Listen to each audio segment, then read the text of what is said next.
My name is Dean Snow. I'm the program manager for the Sober Life.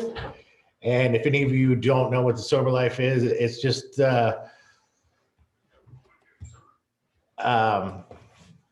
it's by people in recovery for people in recovery. So we provide events and activities that are free, family friendly to people who suffer from addiction and some type of mental health disorder sometimes.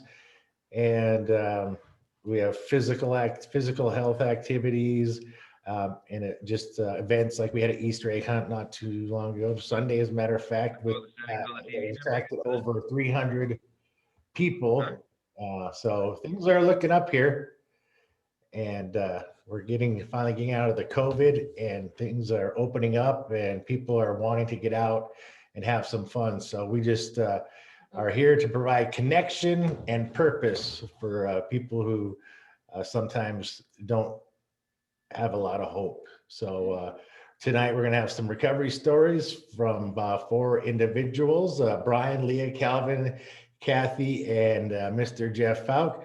And without further ado, I'm going to go ahead and let Kathy Doyon tell her little story. So enjoy.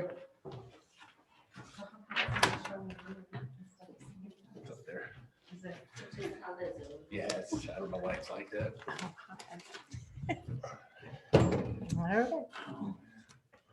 Hi, my name is Kathy Doyon. I'm a grateful member of Alcoholics Anonymous. I arrived there just a little over 5 years ago and began life. Yes, you can be at any age to start over.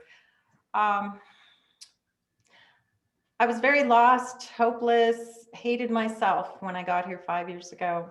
And through Alcoholics Anonymous, after reading the big book, I realized that I'm not alone in this world, that my story is pretty much a lot like everyone else's. And I can't be, happier. I don't know. It's hard to explain how happy I am today. I always hurt the people I should have loved the most along my life. And, so I have a lot of regrets. But through this program, I know I can move forward by going through the steps and having a sponsor, and that life can be good. Towards the end of my drinking career, which gradually got worse and worse, and I was like, how do you go through a minute or day of your life without alcohol?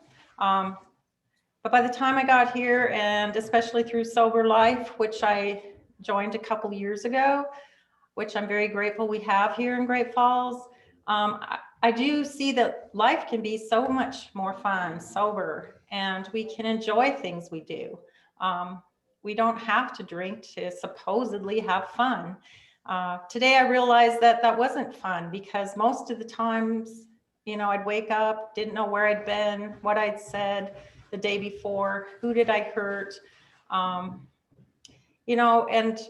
and I got to where I just drank and drank more. I was like a slow suicide, I guess, just hoping I would die because I hated myself so much.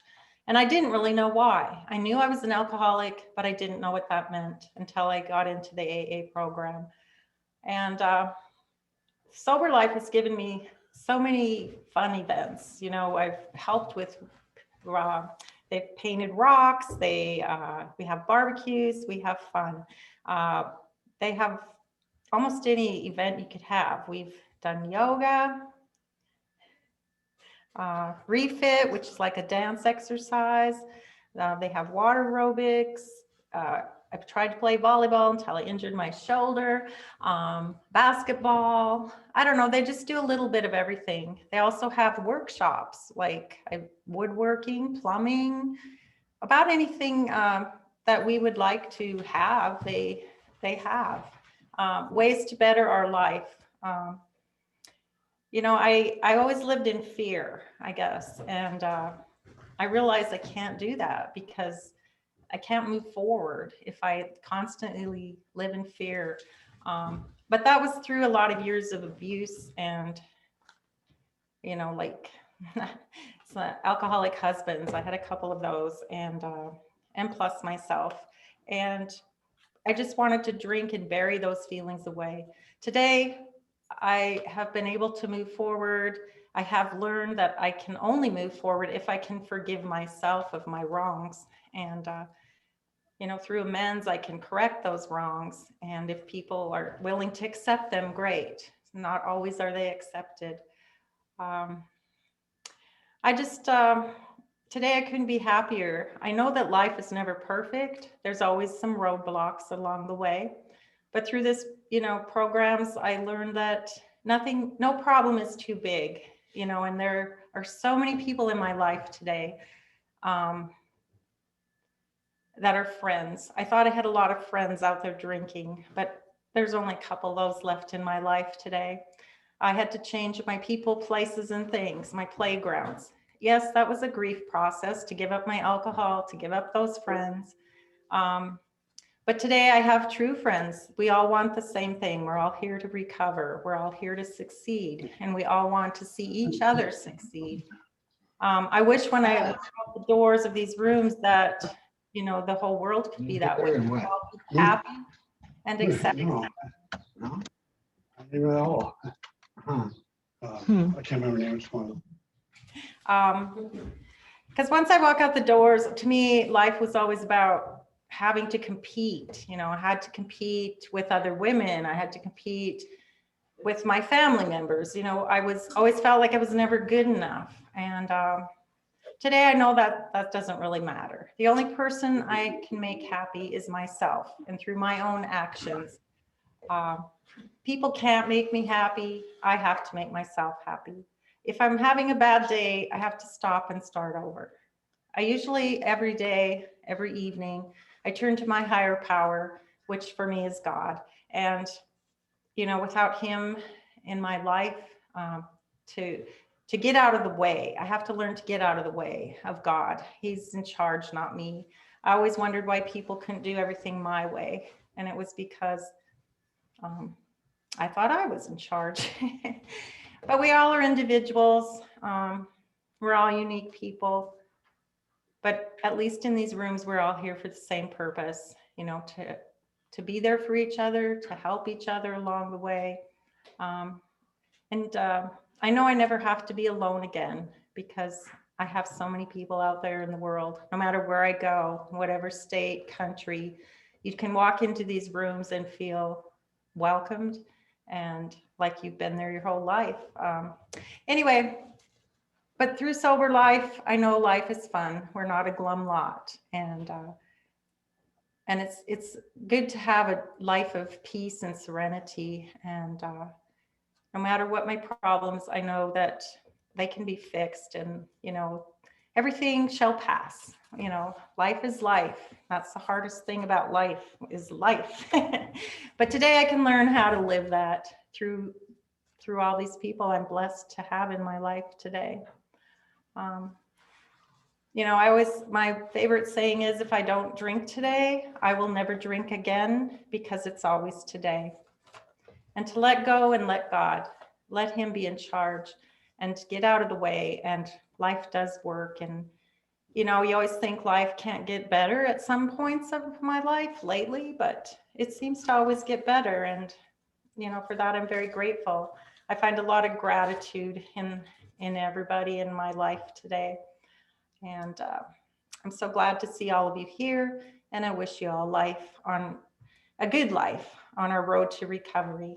And I'm glad you're all part of my journey, because I just love everybody. I love people today. And I guess I always have been. I was a healthcare provider for over 35 years. And I just know that we all want to live a joyous life. And anyway, I'm rambling now, but thank you for letting me have this time, and thank you for all being here. Love you all. Bye.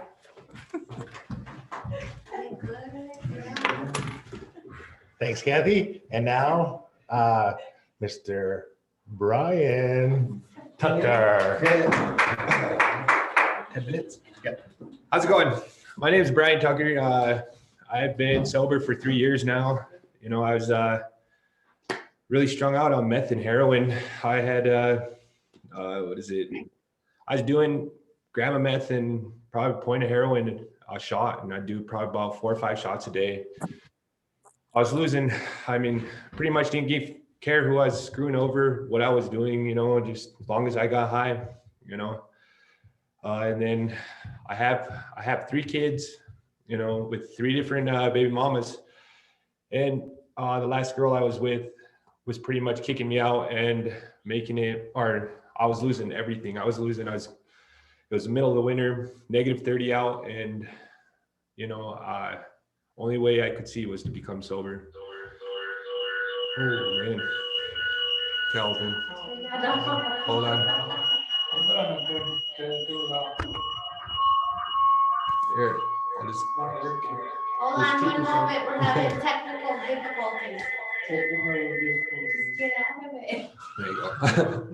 But anyways, so I called my parents, and I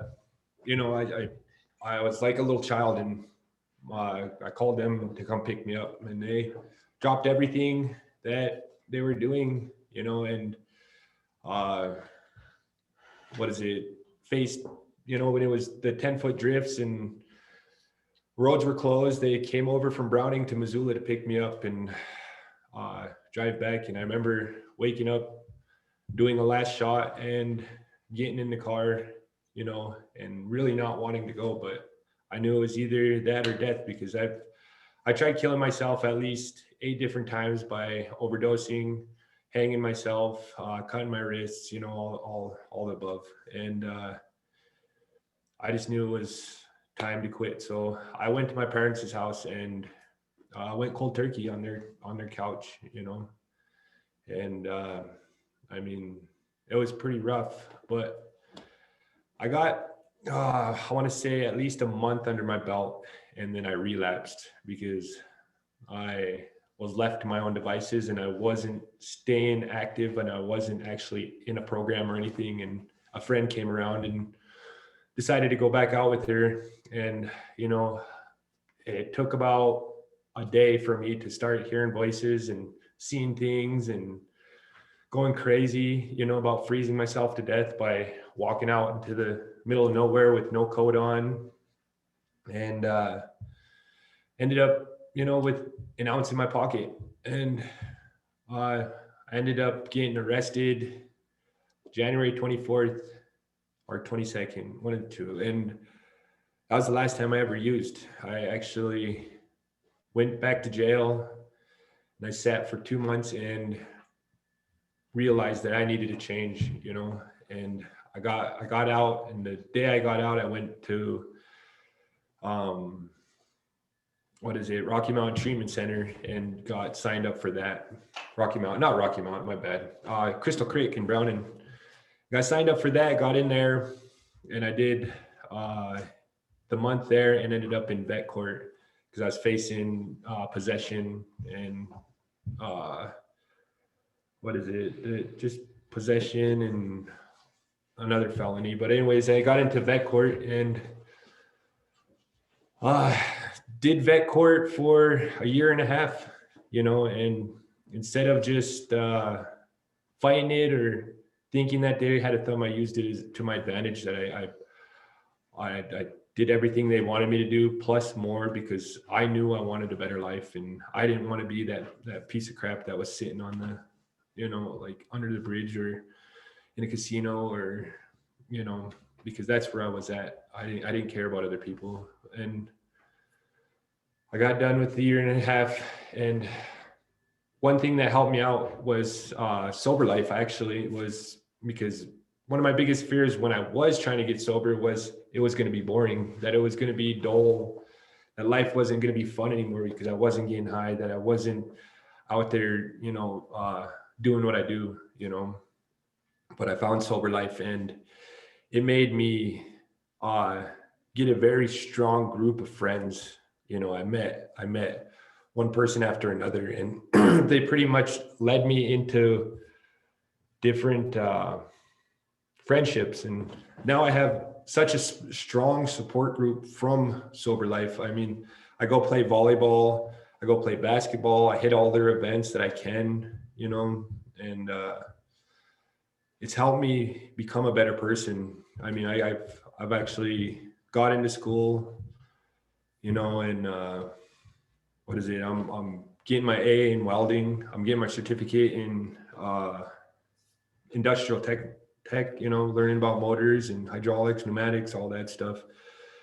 And I feel a lot better. I'm able to look in the mirror, you know, hold my head high. I mean, sit in front of you guys and tell you my story because I'm sober. I wouldn't have done that before because I couldn't even look at myself. I didn't want to look at myself, you know, because of what I did to my children, what I did to my girlfriends, what I did to my family. You know, I was to me, I was a bad person. You know, some people say that I didn't do that bad, but I was I was a bad person to me in my head. And I didn't want to give it up, but I am happy that I gave it up because I am where I'm at and I'm able to hold my head high, you know, and I'm able to talk to people. I'm able to help people now.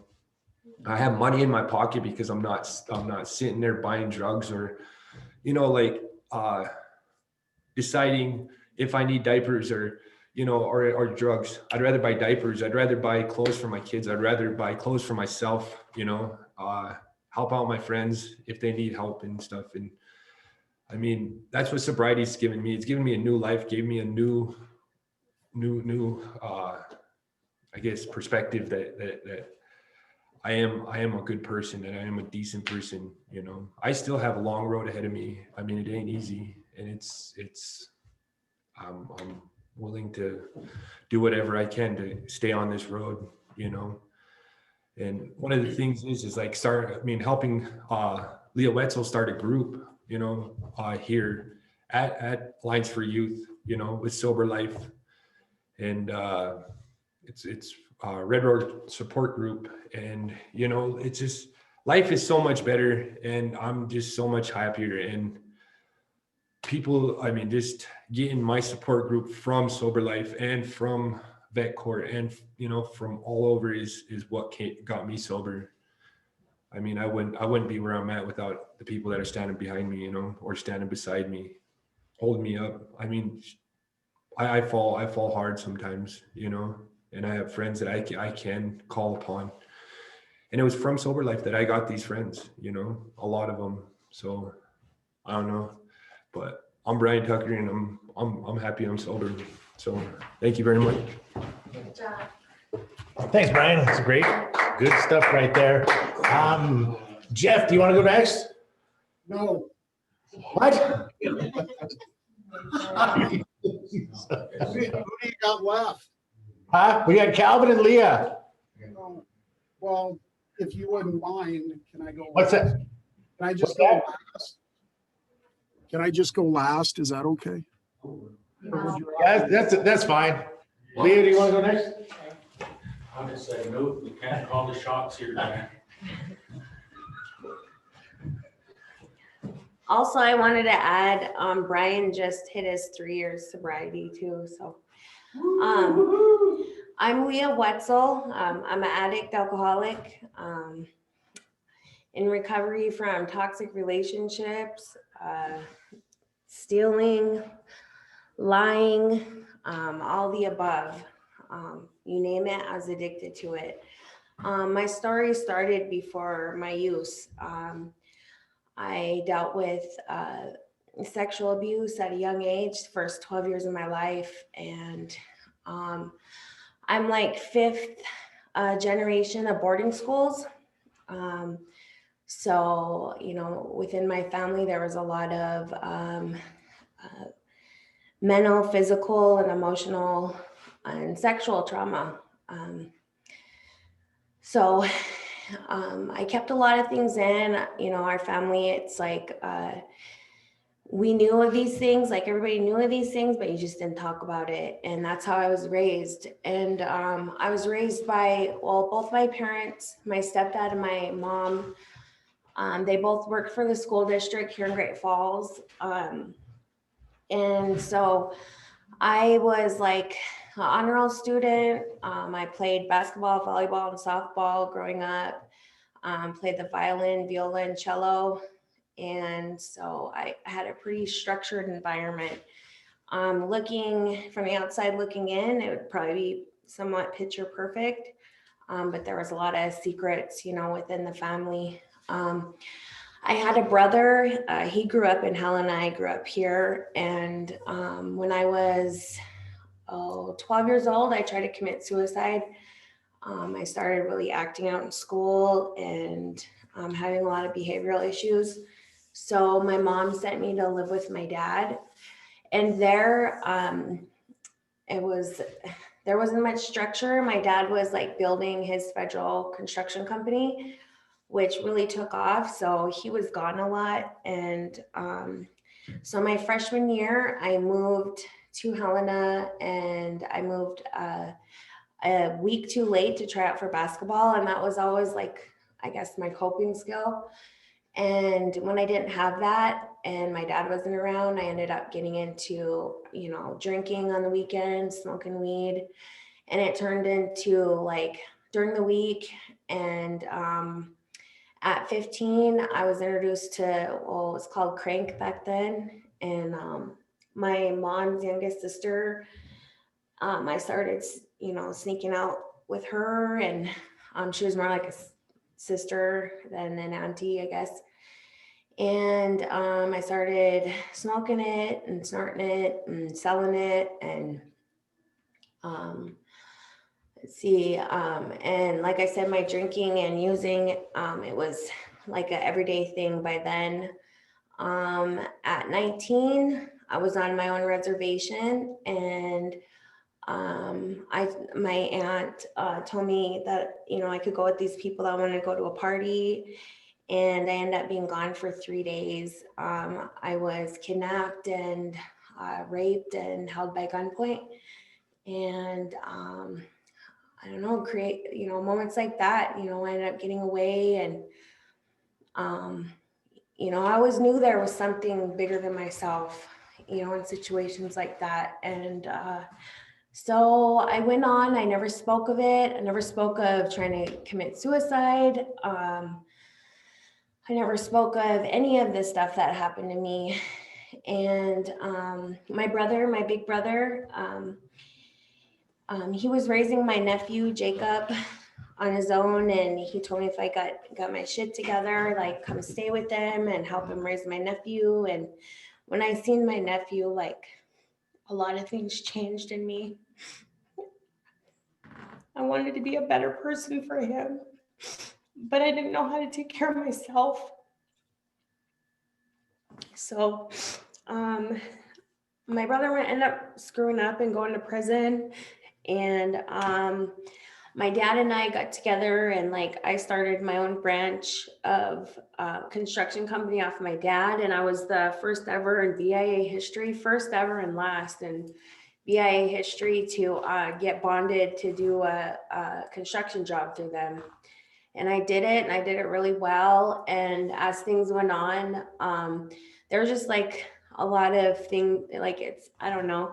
To me, I don't think you should do business with family because you run into things. So I chose to just cut ties, and I ended up in Tucson, Arizona with a boyfriend of mine.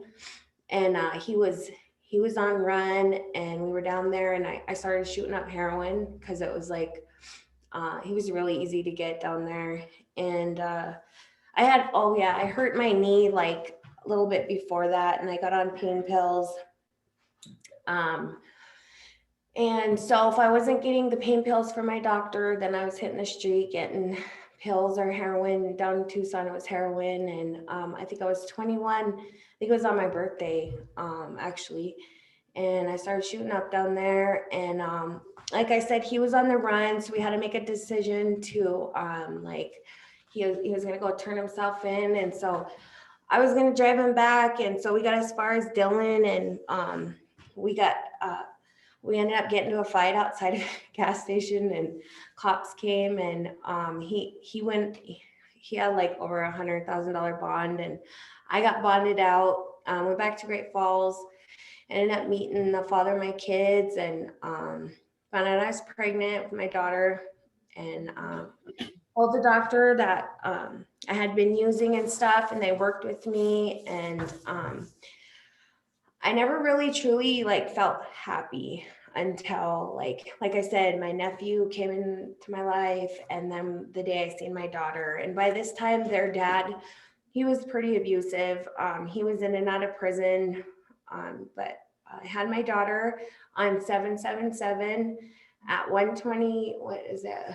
124. You add that together at 7. So my special little girl. And I just knew when I looked in her face, like I wanted to be better, but I didn't know how to. Like I was carrying this big bag of BS, you know, and I didn't know what to do with it. And their dad got out, and long enough, I think he was out 2 weeks, long enough for us to file our taxes, sign papers to get married, and got knocked up again. And so we went back to prison, and I think he discharged when my son was like 3 or 5 months old. And I was like, I need to go to treatment. And so I went to my first treatment center when I was 24. I went to Rimrock down in Billings, got out, and by midnight that night, I had a needle in my arm. I went home to drugs. And when you don't change like your environment, you keep doing the same old thing, that's insanity. You know, nothing's gonna change. So my ex and I split up. He ended up taking my son. I had my daughter, and I ended up picking up charges, ended up in prison. While I was in prison, my only brother passed away. That was one of the hardest things I ever had to deal with. And that's like no place to really be dealing with anything. And you just kind of put your game face on and do what you got to do to get out. And got my GED while I was there. And like every time I sober up, like I like to educate myself, and I like to, get involved with my culture. And like I grew up in the church, but I always felt like something was missing. And until I started learning about my ways, I really started feeling whole. But I never really talked much about the trauma in my life. And so it just continued to be an ongoing thing. I discharged that sentence. And I picked up more felonies. And my dad, he was really sick, and I was like taking care of him, which is insane because I couldn't even take care of myself.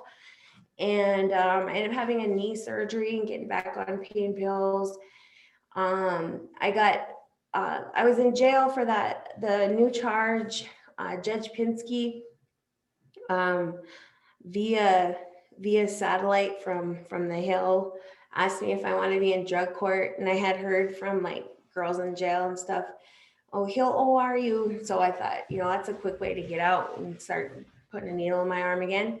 So I did, I took it, and actually went to my first, it was May 2017. I went to my first drug court. I wasn't sentenced yet, but I started showing up, and I heard something like, I heard him telling somebody that they was proud of it, like he was proud of them. And, I just thought, wow, like, I like that, I want that. And I'm seeing these people like excel and do great things. And, but I was still getting high And so I went that first Tuesday and tried to clean up through that week. And then by Sunday, wanted to fall off again. And one of the biggest mistakes in my life, because I almost lost my life. I ended up getting took out on a dirt road right outside of Great Falls. Last thing I remember is getting dragged out of a car, and this big 6'3", 260-pound man was just pounding my head with the bottom of his boot. And I came to a little bit later. I guess it had been like hours later. And I pretty much had to put on the acting career of my life. I'd been in enough toxic relationships. I just kept telling him, I'm sorry I made you do that to me. And so that night turned into like 3 more days. And I was kept in a motel room, and I didn't know if I was ever going to see the light of day again. And I was like in and out unconsciousness. I couldn't even barely stand up on my own 2 feet. He had to like drag me in there because I couldn't even walk. And I just remember that morning that I got away, him and his dad were arguing, and his dad was telling me he couldn't keep that girl hostage here forever. And anyways, they ended up taking me up to my dad's, and I couldn't barely see. Like, I didn't really know what I looked like yet, but I knew I looked rough. And all I kept thinking is my little dad on his walker. Like, I didn't want him to have to see me like that. And of course, again, I started beating myself up again, like it was my fault, and my dad ended up finding me like 5 hours later, and they got me up to the hospital. And I never turned the guy in. I was too scared to. And I ended up hiding out for a few months. And then I went on run for like 8 months, picked up 2 more felonies down in Billings, went on a high-speed chase. I didn't care if I lived or died. I didn't care. And didn't have really good relationships with my mom. And my stepdad, always a good man to me. He was always my rock. And I just, I had felt like I let him down and stuff. When I was in jail, I couldn't remember my dad's phone number. I couldn't remember his name. And I just started writing a letter and started writing down things that I could remember. And I wrote a letter to an old PO that was really nice to me and stuff. And I don't know why his name kept ringing in my head. And so I wrote him a letter, and a couple days later, a homicide and a rape detective show up. And so they opened a case on the guy that did that to me. It was the first time I had ever spoke about anybody doing anything to me. And they said, you continue with your program. And the judge down in Billings decided to run my stuff concurrent with the Great Falls drug court if I complete it. So I got sent back to Great Falls, and for 5 weeks, I was screwing off. But Judge Pinsky kept telling me he was proud of me, which was crazy, because he's like, you're doing everything you need to be doing, but you're still high, And it's hard to keep an addiction going and do what you need to. It's ridiculous. So anyways, I got sent to a women's trauma treatment center for 4 months. It was called Riverside. And there I was able to talk about things I never talked about before, deal with things I never dealt with before. And I started going to the AA meetings on Saturdays. They hooked me up with some people down here, and I learned how to meditate. I learned how to ask for help. I learned how important it is to find that balance, mind, body, and soul. Get natural endorphins. We had a physical trainer down there.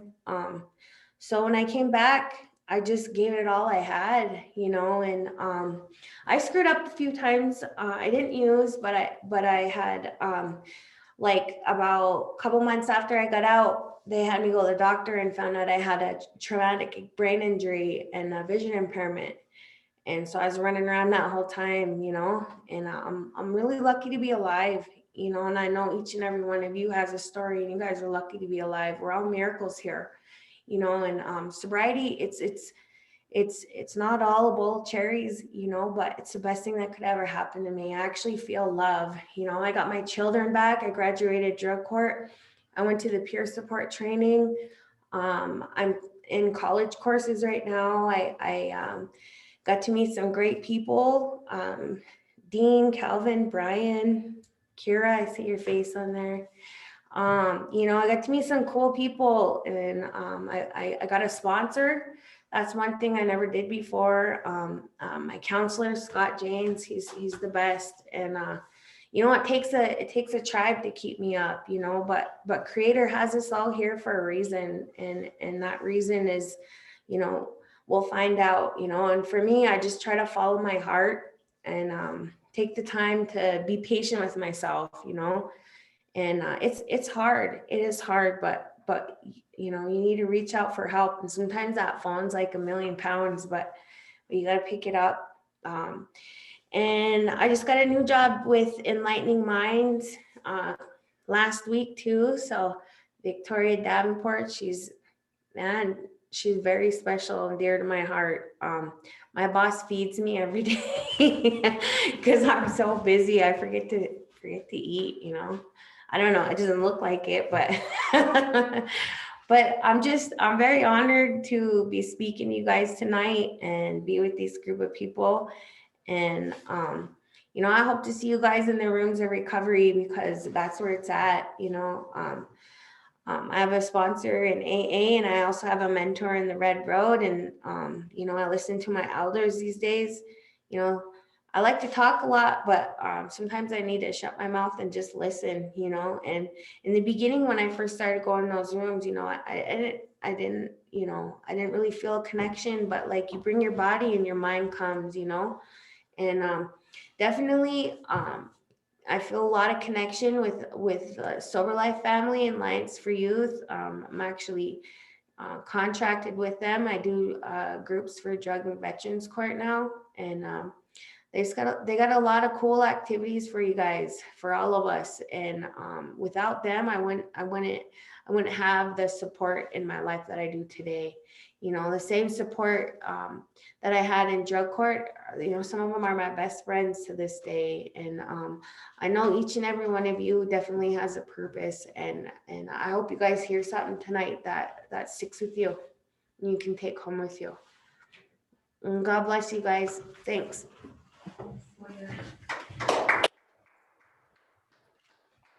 Thanks, Leah. Great story. Up next, we'll have the one and only Calvin Gahn.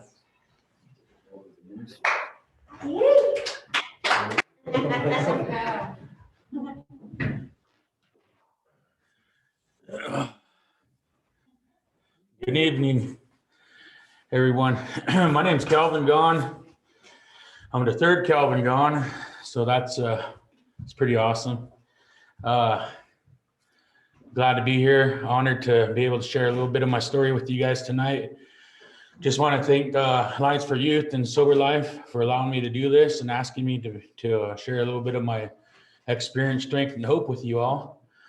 What it was like it was pure hell, you know, and a lot of you can understand that. A lot of you that are going through the things you're going through right now. It wasn't fun out there. It started out fun, I guess, you know, but it didn't. It turned quickly for me. I'm a product of my environment. Grew up on an Indian reservation up north central Montana. Start using drugs and alcohol at 12 years old. So that was a prime age for a lot of us, you know. Didn't take off until I left Fort Belknap though. But it was a rough road in the beginning, you know. I don't know if a lot of you are like me, but maybe you are. I didn't feel like I fit in, you know. I didn't feel like I was a part of, you know. I have abandonment issues. That's one of my core issues. I deal with that on a daily basis. And so that's something I got to work on a lot, you know. And so, you know, I just never fit in. I was always awkward, you know. I felt weird all the time, you know. And so alcohol and drugs, you know, it made me feel like I was on top of the world. I was 10 feet tall and bulletproof, and I could do anything I wanted to do when I was high and drunk, you know. It's how it made me feel. A lot of people say they hate alcohol and drugs. I don't hate it. I have a newfound respect for it, you know, and I know that I can't do it today. But back then I did not know that. So I'm a homeless drunk. I'm a homeless addict. I'm a transient. That's my reality. When I use alcohol and drugs, I go to the streets and I live on the streets as a homeless person. So I know what it's like to not have respect for myself or others. I know what it's like for people to look down on me. I know what it's like to not be, no one cared, you know. I did a lot of my living on the streets in big cities like Los Angeles, Long Beach, Phoenix, Albuquerque, Sioux City, Spokane, Denver. I've been all over and on the streets. So that's just my reality, and I'm trying to look at the clock here, but I don't see a clock. Oh shit. Well, I'm just gonna pull out my phone because I don't want to use up all my time on my war stories here, because we all have war stories, Some of us are the biggest, baddest people out there. So, and that's how I thought anyway. Alcohol and drugs made me feel like I was like I said, bulletproof. I've seen a lot of things and I've done a lot of things in my life. I was a hurricane, I was a tornado, I was a category 5, all wrapped into one. I damaged a lot of people along the way, and I damaged a lot of things along the way. I did not know that back then. I was suffering from alcohol and drug addiction. I just did it because it took away the pain. Sometimes we talk about our childhood traumas. A lot of mine stemmed from childhood. A lot of things that happened to me in childhood, and I did not know how to deal with that stuff, and a lot of times we stuff it, we don't share, we don't talk about it, don't talk, don't feel, and what's the other one? Don't talk, don't feel, and there's another one. But anyway, we grew up that way, and so it was hard to get out of that mode, and for a lot of us that got us into the places where we're at today, it may have to take something tragic happen to you, like losing your life, almost losing your life, or maybe you got caught up with the system, law enforcement and all that. Maybe that's why you're here. I don't know. And then maybe there's someone in the group out here that are here for themselves. Maybe they didn't have to get in trouble and they didn't almost have to die to get here, and I commend them for that. For me though, fortunately, I almost lost my life. I died on October 12th, 2011. Should have been my expiration date, but for some reason, the man upstairs gave me another chance at life, and I seized the moment. I wished I could have said that was my sobriety date, but it ain't. I didn't get sober till October 15th, 2011, so 3 days later, But I remember at St. Patrick Hospital staff, doctors and all them, nurses, wished I can thank them. I wish I knew who took care of me that night, but they brought me back, and I'm thankful because that's where my journey started. I was a homeless, drunk addict on the streets, and I didn't want to live anyway. I don't know why they bring me back, but today I'm glad they did, because I started a new way of life. And then for you, some of you out there, that's probably where you're at right now. Maybe you're on the fence. Maybe you want a new way of life, but don't know how to get it. I hear you, because I've been there. I was on that fence. I didn't know if I could stay clean or sober, but I did. I ended up in Great Falls, Montana at the Rocky Mountain Treatment Center on October 17th, 2011. They admitted me in the Rocky Mountain Treatment Center, and that's where my journey began, and I went there and I had to do some things, and to help myself. So I'm glad that treatment center was really good for me. It was pretty much spiritually based, and it helped me open my eyes. For 22 years, I was sleepwalking, but when I hit Rocky Mountain Treatment Center, my eyes started to open up, and now I'm awake today. And that's how I look at my journey today. I spent 37 days there. I left there on November 22nd, 2011, and then I went to a halfway house, Blue Thunder Lodge, started my journey there, and then I end up staying there for 7 months, learn how to relive life, learn how to live life, budget money, clean house, make my bed, take care of myself, because when you're on the streets, you don't do any of that. So I had to relearn everything, and I'm glad I did. And they put up with me. I was a really angry person when I got here. I had a lot of resentment, a lot of bitterness. I didn't trust anybody,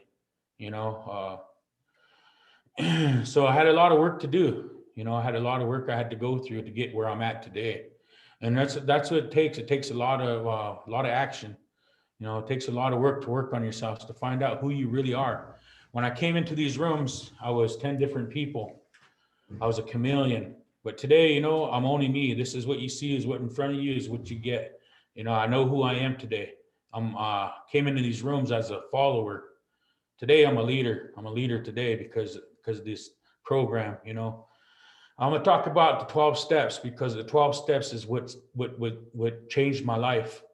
I'm thankful I got a sponsor because you go to these meetings, you hear people, they have a simple recipe, sponsorship.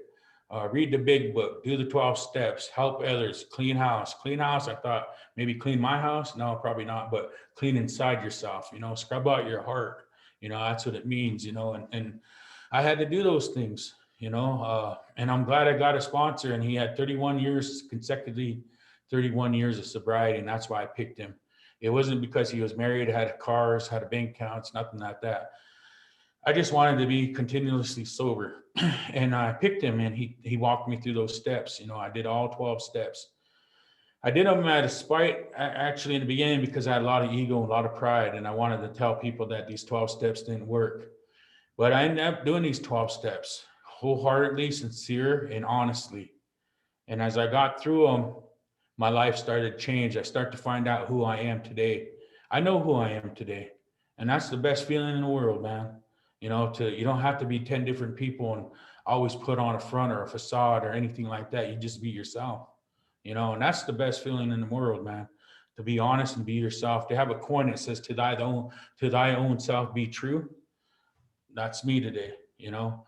So I just keep doing that, you know, and I did that, and I got almost 9.5 years. April 15th, I'll have 9.5 years of sobriety, you know, and I'm thankful for that because I had a sponsor that walked me through the steps and helped me, give me his knowledge to help myself, you know. And today I pass that knowledge on best I can, like sitting here doing some service work, sharing the 12 steps with you, sharing about the program, you know.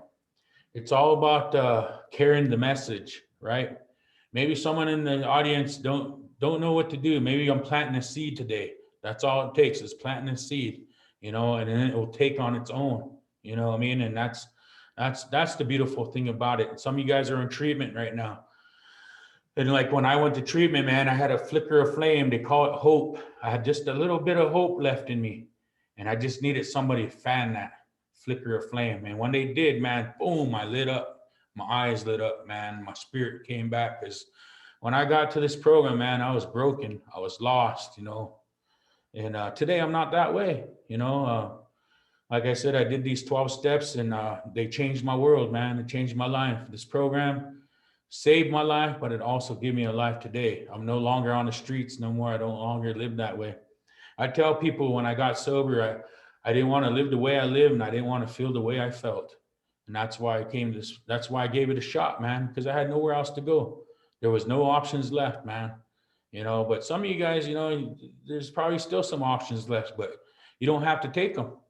You know, this day could be your day, you know, charge on forward, you know. And like I come from the Omaha and the Gros Nations, you know, and my family, my spiritual elders and all them, they always say, Istashabe, Washkangaho. That means they're calling me by my Indian name, telling me to do my best, keep going forward and don't look back.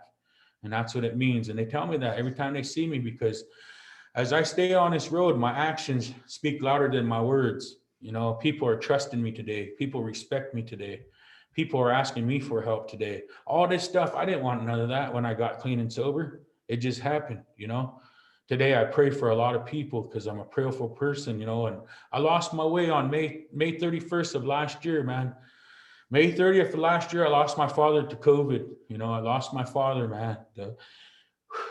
I'm still grieving. I'm still grieving for that, man, because he was an amazing man, taught me how to be. You know, I gave my dad 8 years and 8.5 years of sobriety. You know, that was my gift to that man, because in those 8.5 years, man, he gave me a lot of knowledge about life, you know. But when he died on May 31st, I stopped praying to my higher power for nine months. I stopped praying. And in that 9 months, my life became chaotic. I didn't pick up or use, but man, I tell you what, man, I lost a lot of things in 9 months, man. I lost family members, lost a job, lost a relationship, lost everything, just losing everything, you know, because I'm trying to control my life again. Took back the reins, man. So about 6 weeks ago, I had to get on my knees and surrender to my higher power again and say, man, I can't do this. You got to take the reins back. And once I did, man, I'm starting to feel better about myself. I'm starting to live life again. I existed for 9 months, man. And that's hard when you're in sobriety. But I turned it over again. I surrender and say, hey, man, take the reins, you know, take these. I can't do this no more, you know, and he did it again. He's showing me a way today. And here today, I'm blessed to get to share with you guys today. You know, I'm honored, man. I'm happy I get to share a little bit of my story with you all. You know, maybe I'm touching somebody's life right now. I don't know. You know, only the Creator. And I always tell myself before I come to speak, man, I always say, let me touch one heart, man, one soul. Because if I could do that, then I'm changing the world, man, by one person at a time. You know, and that's why I come here, share my experience, strength, and hope with you guys. How it's like today is like before, I couldn't stay sober through a death. I couldn't stay sober through a loss of relationship. Couldn't stay sober through a loss of job. You know, all these things I couldn't stay sober through. You know, here today, this past year, I went through all three of those things that I mentioned, and I stayed sober and clean. You know, that's the beautiful thing about this program. That's the beautiful thing about sober life. You know, and Alliance for Youth, you know, these 12 steps, man, it gives you a life, you know. Today I have a purpose. Today I can live life to the fullest now, you know, and that's where I forgot that because after I lost my old man, man, you know, I forgot that. I went back to singing. I teach a drum group up here, class on Thursday nights at 7 p.m. at the Alliance for Youth. I'm back to singing. I was going to quit singing for a long, long time because me and my dad, we sang together all the time. That was our thing. That was our connection, you know. But today I get to sing without him, but he's there with me. You know, I call him upon when I pray. I ask him, come sit with me, help me out, man. I've never taught singing before. First time being a teacher, but you know, I'm loving it, you know, and making progress. But these are the things that I get to do in sobriety today. And there's a lot of things that you guys can do in sobriety. You know, I remember graduating from Rocky Mountain Treatment Center. They gave you a little tiny, or a little certificate. I still have mine, and it's in remarkable shape. It's really still in good shape, man. I put it away. That was the first thing I accomplished in a lot of years, man. And then I was told when I left there that I was going to have many more accomplishments. And I have. You know, I have accomplished a lot of things in my life in the 9.5 years that I've been clean and sober. And so will you, you know. The only thing that I haven't gotten back yet is my daughters. I got 2 girls, man. They were 22 months old and 5 years old when I left, you know, and I got sober 9.5 years ago. And I prayed to get sober and that they'd be in my life. They're not in my life today yet. 9.5 years sober, still don't have my kids in my life. But you know what? I'm still living a good life. Because one day my Creator is going to answer that prayer and bring my girls to me.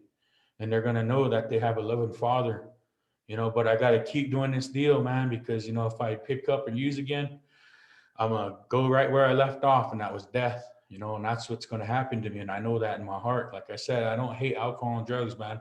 Got newfound respect for it because it's just something I can't do, you know.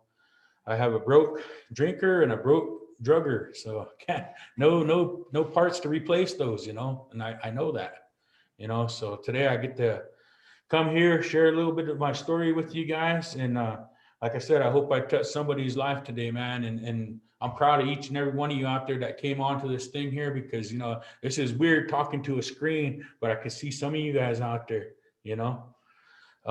So man, you know, keep up the good work, keep up the good fight. It's not easy. Some people may say it's easy.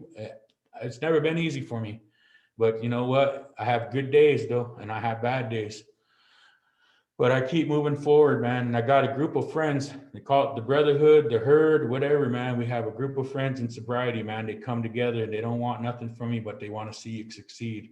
You can find friends in these programs like that.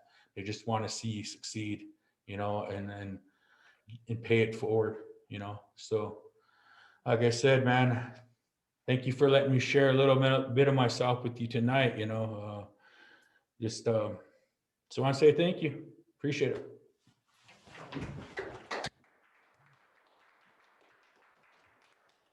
Good stuff. I apologize. We're probably going to run a little long, but without further ado, Mr. Jeffrey Fauque. Mr. Jeffrey Fauque.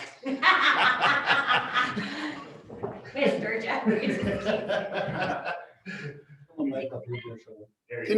Can you hear me if I'm talking Yes. like it's okay? Yes. Yeah. Okay. So first thing I want to say is, you know, I am honored to be part of this group that is courageous enough and understands the importance of us being able to share our stories, because it's an important part of our recovery. So I guess I'll start with, my name's Jeff. I'm a recovering addict, and I often will say I'm a recovering cop too.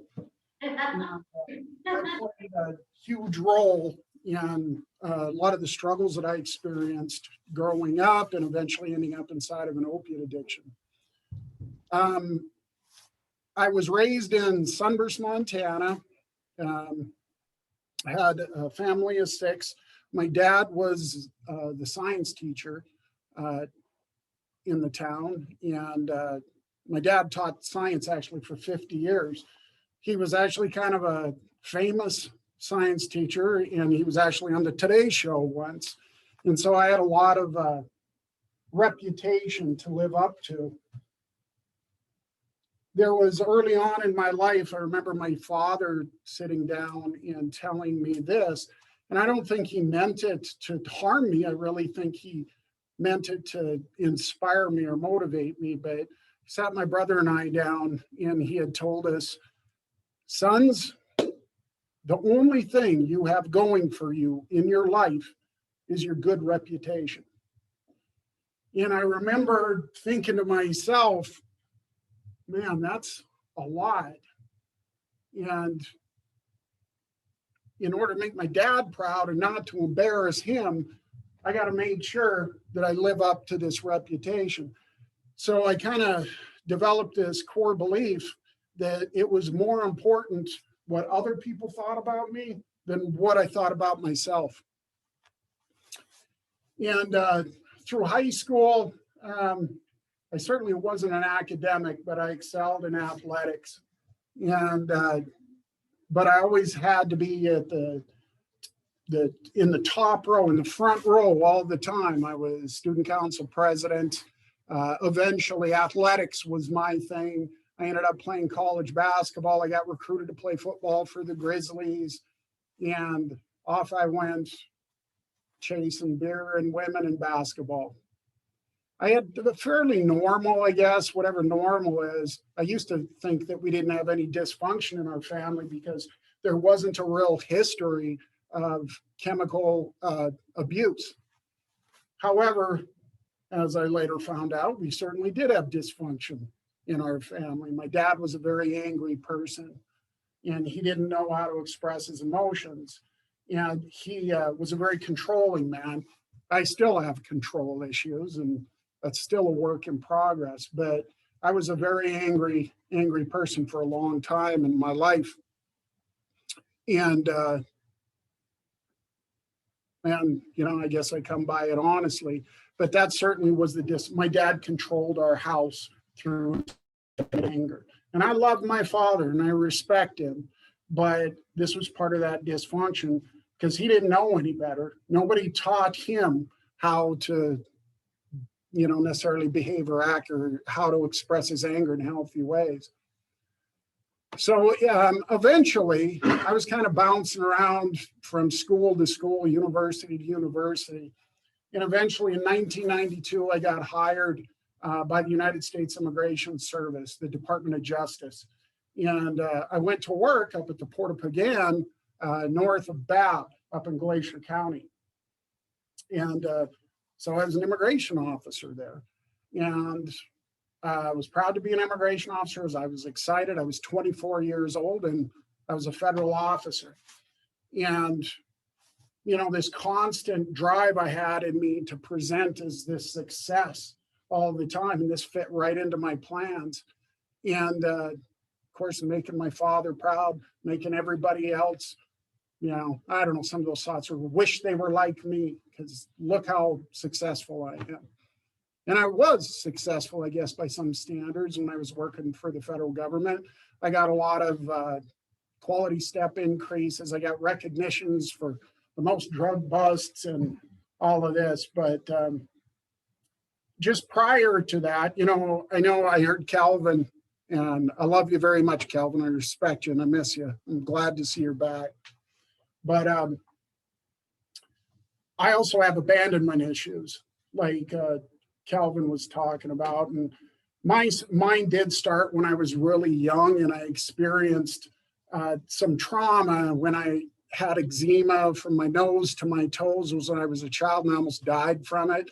And I basically looked like a lizard, and I was a redheaded kid. And some people make fun of that, and you know, but it was traumatic because I always had this feeling that I didn't belong, or something was different about me, that I was unlovable. So I had to make myself lovable. And so these series of achieving these goals was part of gaining people's love for me, I guess. When I was 21, I got engaged, and my wife, well, she's my wife now, but she broke off her engagement. It was a very painful experience.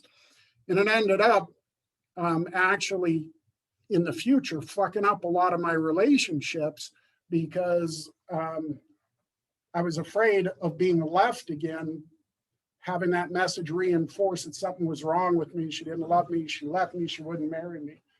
Well, 4 years later, we got back together and we got married. And that's when I went to work up at the Department of Justice for Immigration. But I didn't want to stay there because I always wanted to go where the red and blue lights were going.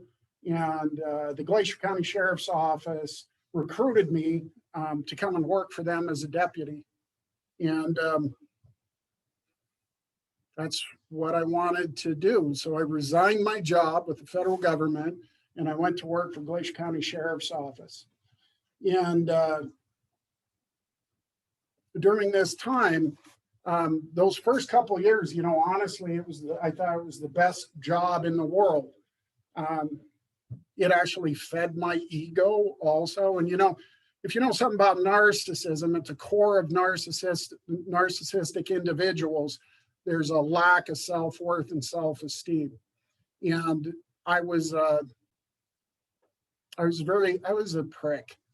And I was very arrogant. I was very controlling. I was very prideful. And I often would begin to pass judgment. And certainly, you know, going into law enforcement, it kind of fed into this too, is that I was the moral judge of everybody else. I separated me from them, and I was the cream of the crop. Just look at me and all my accomplishments. So the first 3 or 4 years in law enforcement, it was good. It was exciting. I got to do a lot of crazy things that some little boys dream about doing. We were also coroners in the sheriff's office. And probably after about 4 or 5 years, the job started to get to me. And I saw a lot of death. I saw a lot of, I have to say, I think I've seen every way a person can die. You know, I've had to pick up body parts. I've had literally, I know it's cliche, I've had little babies die in my arms. I had to work a lot of sexual assault cases on children and women and men. And then the job wasn't as fun as it was in the beginning. And some of this certainly still is hard for me to talk about because it's like I start having flashbacks. But after those 5 years, I'll often say that, you know, even though I didn't have a history of addiction in my family, I literally had spent a lifetime preparing for an addiction. I didn't know how to take care of myself. And nobody really taught me how, and I didn't know how. And so all this stuff starts building up. Eventually I was diagnosed with PTSD. I was having problems in my marriage. I have 2 daughters and they were young. And we were married. I was married to my wife. We had 2 daughters and we were living in Cupping, Montana. And I was angry. The world was a shithole. I was so dysfunctional and messed up that I really had this belief system that I was the only good person in this world and everybody else were criminals or bad people. And I was angry. I was a broken man. I was always a religious guy. I'm Catholic, and I've been going to Mass since I was a little kid. So I was always a religious man, but I was never a spiritual man. And I didn't learn what spirituality was until I was 43 years old. That's when I began to understand what spirituality was. But so my life was a mess. I was on the verge of a divorce with my wife, and my girls were 9 and 12 years old. So in about 2004, I had my first sinus surgery. And I ended up having 2 sinus surgeries, but that was the first time I was ever prescribed opiates. I'd never used an opiate prior to that. But I remember taking those opiates and thinking to myself, because all of a sudden the world became a magical place. I was at a point that I hated my wife, couldn't hardly stand to look at her. But when I was taking those opiates, she was the most beautiful woman in the world and the kindest. And it was amazing because the world all of a sudden looked like it was a wonderful place. And I'd found something. I'd found something to make everything better. I didn't need to talk to my priest. I didn't need to go to a counselor. I didn't have to do any of that stupid stuff.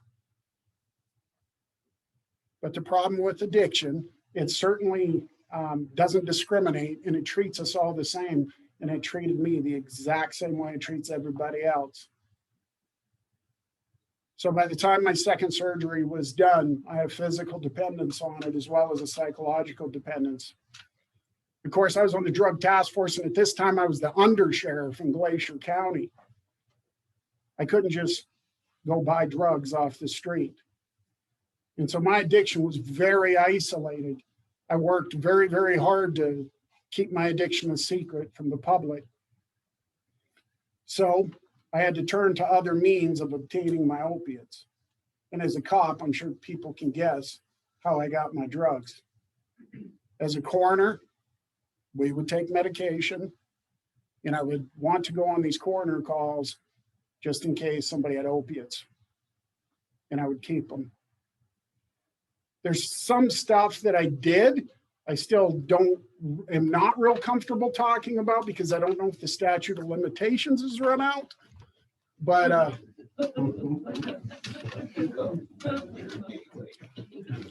pretty open and honest about this stuff. There was an old evidence locker or a garage that, of course, I was the undersheriff and I was in charge. I was in charge of an office of 35 people. And there was an old evidence garage with evidence in it, undocumented, and there was probably 20 years of evidence in there. So, of course, I volunteered to take inventory and get rid of and destroy all the evidence that didn't need to be around anymore. I destroyed it all right. That was my supply. So for the next 4 years, my addiction progressed just like everybody's does, right? We experience our tolerance goes up. We need to use more and more often. And that's exactly what happened to me. And towards the end of my active use, my life was I was in withdrawals basically half of the week, and the other half of the week I was well. I could function. And I often say this too. believe it or not, I really do believe my addiction, actually. We know how destructive addictions are in relationships and how many relationships they destroy. But I say that actually my addiction saved my marriage, because it forced both my wife and I basically into counseling and into treatment to learn how to communicate with one another, how to have a healthy relationship. So on October 4th of 2010, I was on duty and I was in withdrawals. I was out in the country and I'm driving around and I didn't have any opiates. So I made the decision to pull into a farmhouse. I was going to go inside to see, and I didn't know if there was anything in there. Obviously, you guys know we don't think straight. By this point in time, I had sacrificed all my values, ethics, and morals because my addiction came first and foremost above everything else. And so I pulled into that driveway, and I had become the very thing that I was supposed to be protecting people from. And I went into that house, and I was in the living room. And before I could even really start looking through stuff, I turned around and the homeowner was standing there. And that was it. And I tried to come up with some bullshit excuse why I was in there. And I knew immediately I'd left. She was immediately on the phone to the county attorney and the sheriff. And I remember driving back into town, looking down at my badge and my gun and my pants and my radio and my patrol car and thinking to myself, this is the last time you're going to wear this uniform. And so I was facing the decision whether I was going to pull over and put that gun in my mouth and pull the trigger, or I was going to go get help. Well, obviously, I didn't put the gun in my mouth. I made the decision. I went to the emergency room and ended up being transported by two of my deputies over to Pathways in Kalispell. And I still remember that because it's a lockdown facility over there. I still remember that door slamming behind me and it locking, and how surreal that was for me. I just spent the last 20 years on the other side of that door, and now I'm on the inside.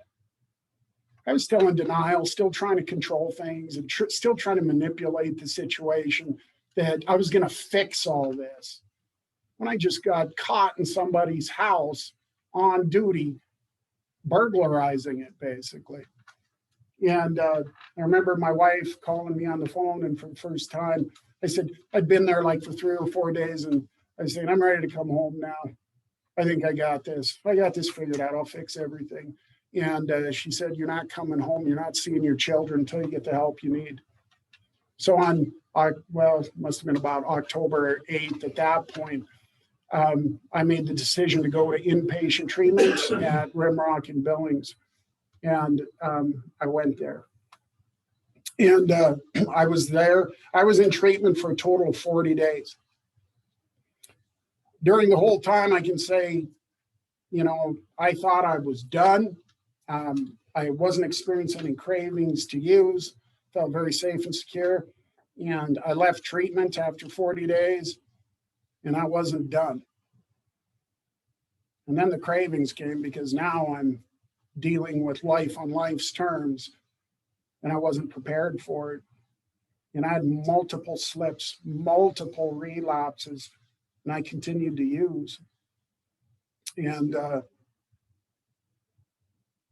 I thought for sure my wife was going to leave me. And when I got back, the media, the Associated Press, had picked up my story, and I found out how infamous I was. I was in the newspapers across the state of Montana. I was on the television, and I was on the radio. It was humiliating. It was horrible. And what I was putting my family through too. And I continued to use. And I think that's when it actually started to hit me more, that even though I say opiates is my only problem, that's my drug of choice, I began using whatever I could get my hands on, right? I don't got a drinking problem, I got a thinking problem. And it was about the behaviors. It was about me using drugs or alcohol to cope. and I was willing to use whatever I could. But I got so beat down through my continued relapses in use that one night, about 2 months after I'd left inpatient treatment, I was up all night crying, feeling worthless and hopeless. And I'd made up my mind I was going to take my life. And I had gone upstairs and I had told my wife, it's like 4 a.m. I said, I got to leave. And of course, she's saying, you know, don't leave. You're being ridiculous. Just, it'll be okay. Everything will be okay. And then, no, I got to leave. I walked back downstairs. I went in my girls' room and I leaned down. They were asleep. I kissed each one of them goodbye because I really believed that was the last time I was going to see my kids. And I left the house, went out, got in the Tahoe, and I took off. And my plan was I was going to drive to Great Falls because I knew Walmart was open 24 hours. And I was going to get a roll of duct tape, a garden hose, and some rags. And I was going into the Wolf Creek Canyon, and I was going to kill myself using carbon monoxide. And I was set on the plan, and I was committed. So this was a very pivotal point in my life because it has to do a lot with my faith. And when I had gone down to gas up the vehicle, I started having a song run through my head. And I really didn't make sense of it. I didn't really recognize this song, but it was like in the background, kind of muffled in the background. So I gas up, I jump in the car, I'm driving between Cut Bank and Shelby, and I'm bawling. And I was so far from God, I didn't give a shit. God got a lot of fuck yous for the last, numerous years. And he was getting them that night too, because he had abandoned me. How could I sacrifice so much in my life and serve the people? And this is how you repay me. And so I get to Shelby, it's still dark out, and I turn, and this song keeps getting louder and louder in my head, and I can't get it out of my head. And when I had jumped into my vehicle earlier, I had taken my cell phone with me. This is in the days of the flip phones. And I had turned it off and threw it on the seat next to me because I figured my wife would probably be calling people to let her know that something wasn't right with me and she was scared. And so I get to Shelby and I'm driving to Conrad, and this song keeps getting louder and louder in my head. And it had these words of hope and encouragement and faith, and I was getting so pissed off. And the song was a song by the Sidewalk Prophets, and I really hadn't heard it maybe a couple times, but I couldn't get it out of my head. In the chorus, the words in this song that kept running through my head were, "Be strong in the Lord, never give up hope. You're going to do great things. I already know. God's got his hand on you, so don't live life in fear." I couldn't get that thing out of my head. I'm driving, bawling and snot. I couldn't hardly see the road, but I'm determined. I'm going to check out of this world. I couldn't handle it anymore. And I really believed the world would be a better place without me. Certainly my family would be. And I got just past Conrad, and I remembered yelling out, pretty much in contempt for God, like, you better fucking do something right now because I'm done. So if you're real and you're there, this is it. So I keep driving. And even though I initially said I didn't want anybody interrupting in my plan, I decided to reach over and turn on my phone, and I did. And I'm driving, and I'm looking at and just like I'd anticipated, there was multiple text messages and multiple voicemails on it. It's about 5 a.m. And I decided to open up the first text message from my wife. And so hesitantly, begrudgingly, I reach over, I open up that text message, and I'm reading it. And the only thing it said was, "Be strong in the Lord. Never give up hope. You're going to do great things. I already know. God's got his hand on you, so don't live life in fear." And of course, immediately I tried to dismiss it all as coincidence. But no matter what scenario played out in my head, I couldn't do it. And I ended up pulling over to the side of the road, and I really broke down crying. And at that time, I understood how important my faith was going to be in my recovery, because there was so much chaos I had created and so many consequences. And it just seemed like there was no way I could dig myself out of this mess. Oh, I was facing, I was also served felony, I was charged with felony burglary and official misconduct. So I thought I was going to prison too. And, but as I sat there on the side of the road crying in my snot and my tears, I just came to the point of understanding that I had to turn my life over to something that was greater than me, because I sure the shit wasn't handling it very well here. Trying to control this, trying to control the things that are out of control. And I made a commitment at that point in time that I was going to focus on my sobriety, my recovery, making the next right decision, in putting those things that I didn't control back into God's hands. And I turned the vehicle around and I drove back to Cut Bank. And it wasn't easy. I had more slips after that. But I kept going to meetings. My wife and I went into couples counseling. I started seeing that, going to see a counselor here in Great Falls. I've seen a mental health therapist. I was going to meetings and I kept coming back, because people would tell me, just keep doing that stuff. Life will get better. Keep doing it. Life will get better. And so every day, numerous times throughout the day, I'd keep telling myself, stay sober, life gets better. Stay sober, life gets better. And pretty soon it was 3 months, then 6 months, then 9 months. And then June of 2011, I had gone back to school, made the decision. And I went to the University of Providence. I wanted to become an addictions counselor for a couple of reasons. But I remember one of the reasons was I wanted to figure out what the hell went wrong with me. I still don't know completely, but, and I wanted to do something to help others. You know, that's that service work, that taking that message of recovery to other people is such an important part in, you know, my recovery today. So in 2012, in 2013, eventually I graduated from the UP. I went to, I did my internship, because I couldn't even get a job in the beginning. I remember I went from top secret clearance to I couldn't even get a job as a bag boy. And rejection after rejection after rejection. And it caused a lot of pain with my children too.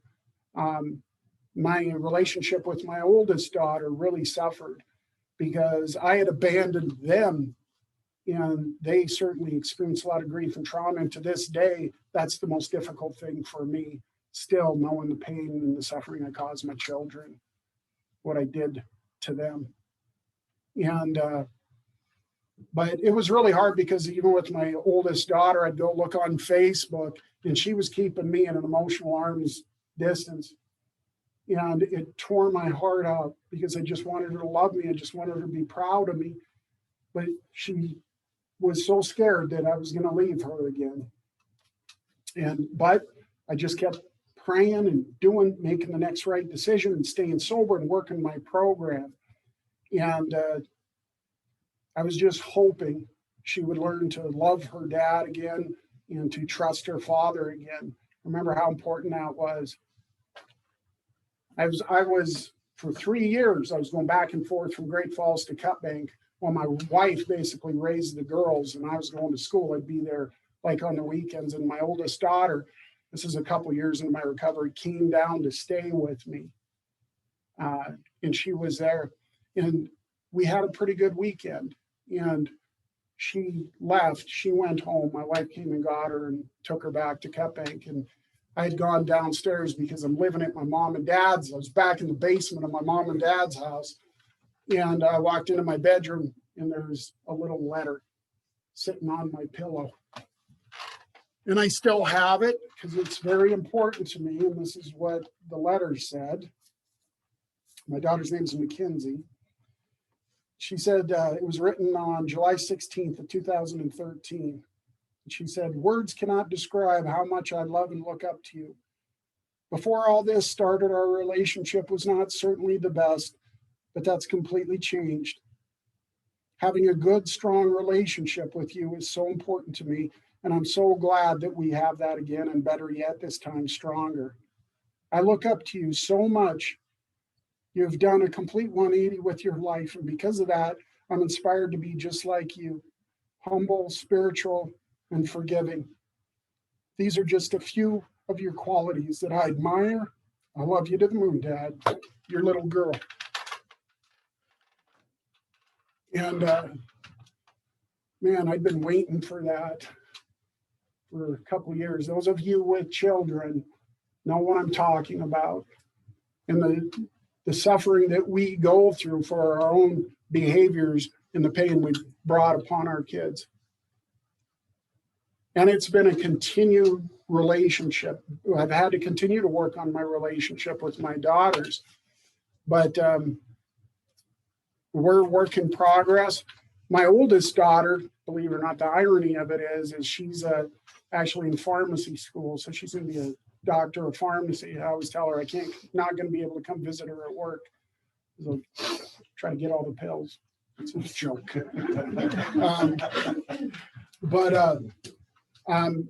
It's just amazing what recovery does for us. Eventually, I went to work at Rocky Mountain Treatment Center. I was there as an inpatient counselor for 3 years.